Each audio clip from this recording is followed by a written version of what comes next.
The structure that these layers give us,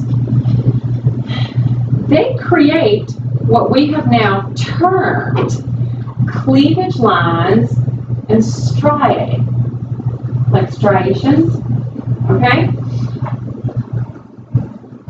Cleavage are these tension lines.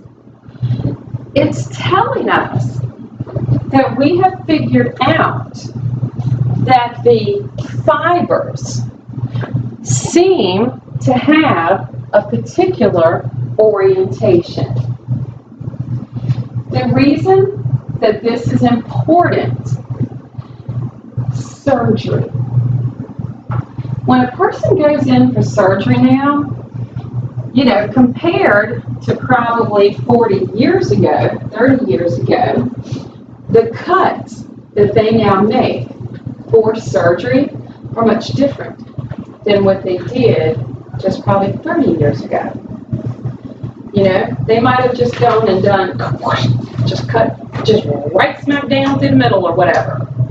But now you might see them cutting in a particular direction because they found that by following these lines, it takes less for the closure of that cut and usually allows for much faster healing.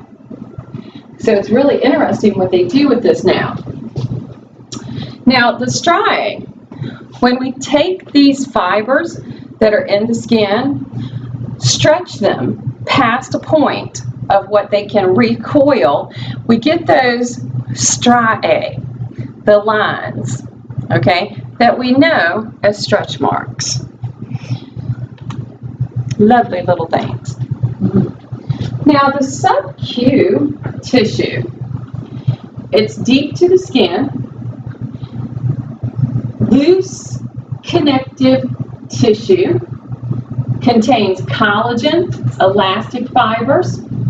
We have fibroblast. That tells me what? What does a blast tell me? Gives rise to.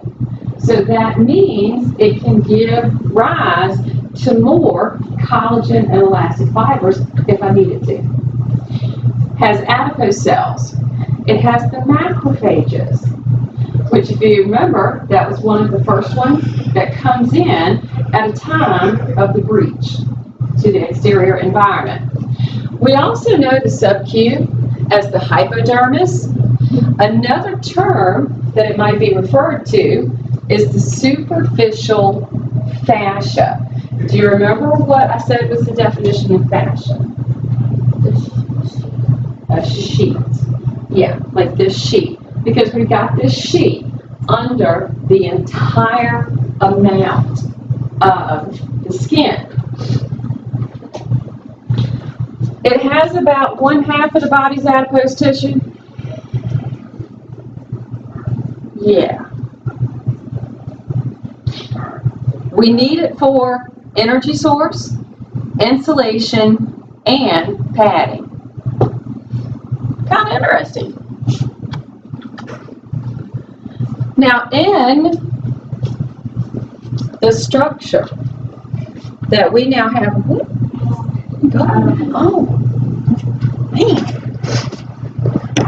The structure that we're seeing here, okay? When we look at these other parts that are found, these are termed accessories. They are going to be accessory structures. And one of them is hair. Now, it is found almost everywhere. The shaft is what we see out of the skin. The root is below. And when we look at the base of it is what we're going to say is the hair bulb. Ever thought about how hair grows?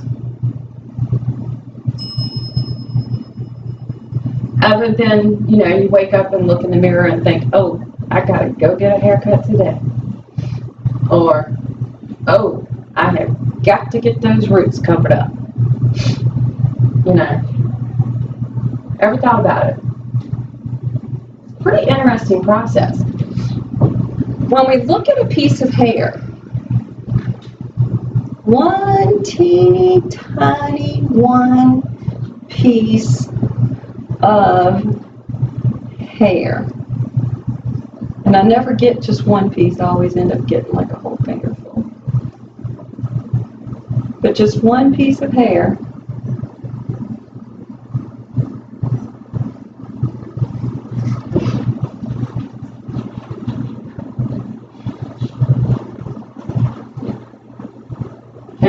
just the one piece.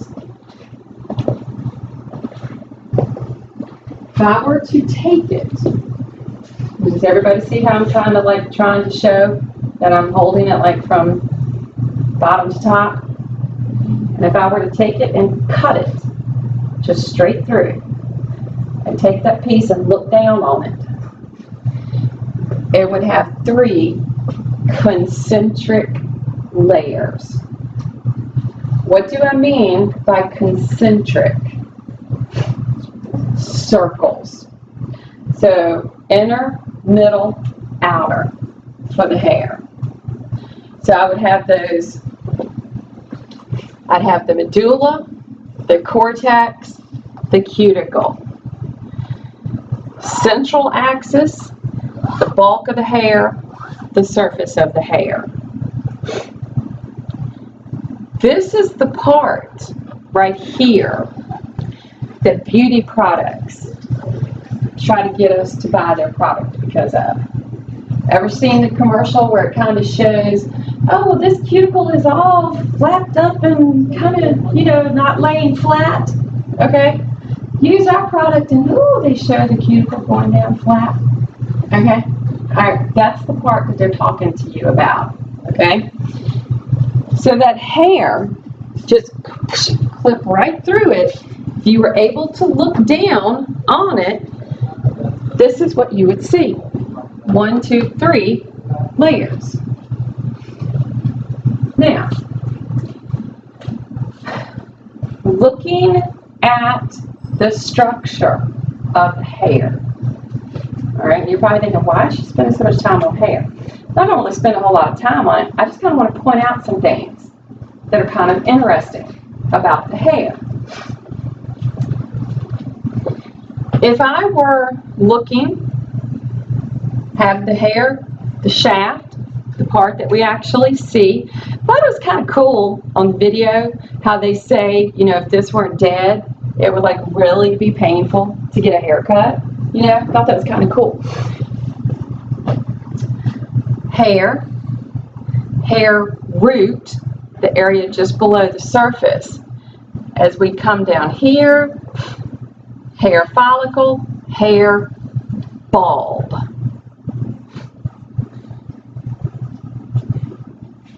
What do you notice taking place at this area of the hair bulb?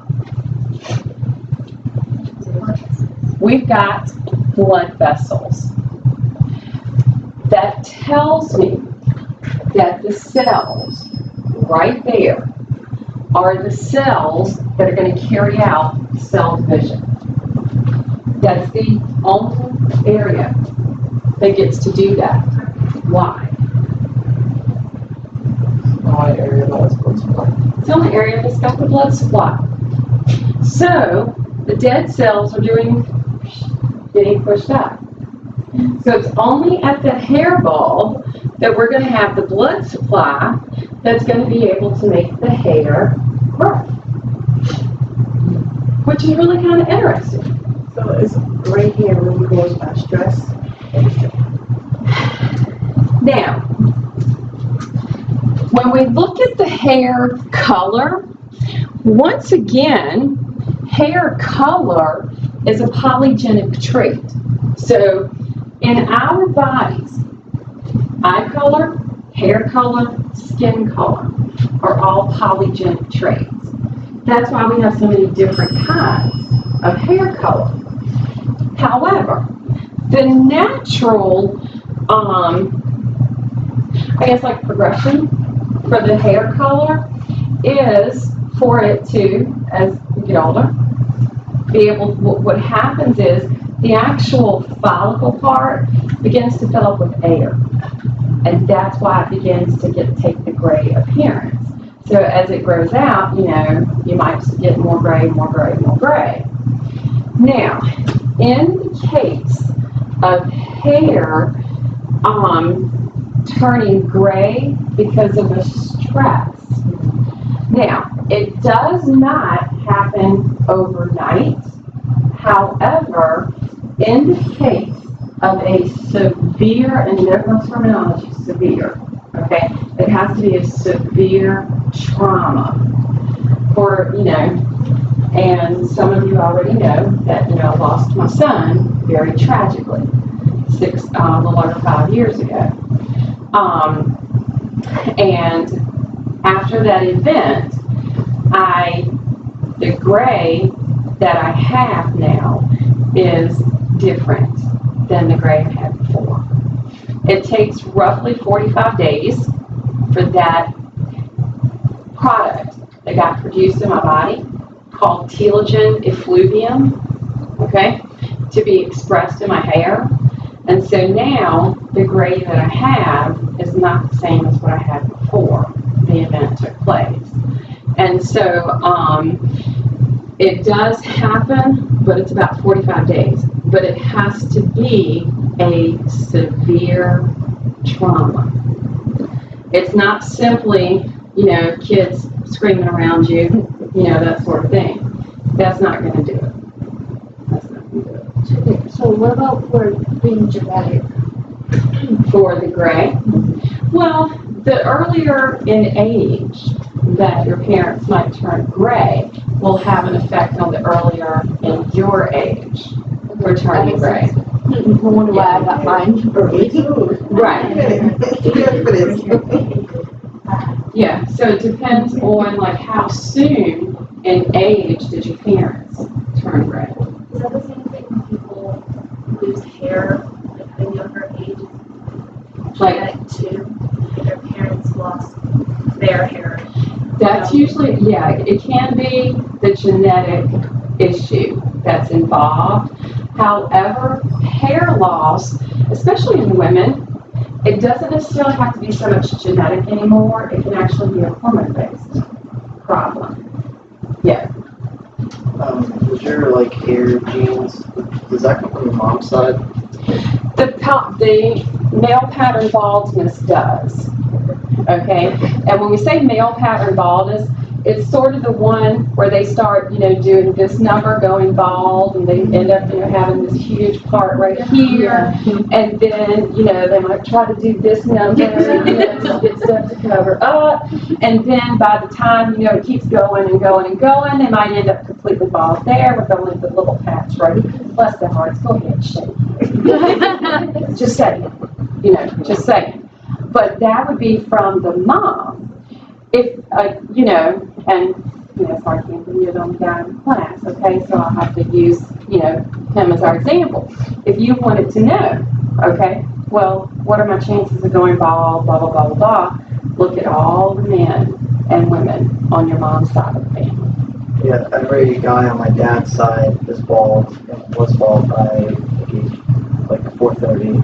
And then my mom, her dad, he didn't even get gray hair until he was like 73. Then you're probably good guy. Just Wearing saying. a hat, thinking like guys that wear hats like literally every day. No.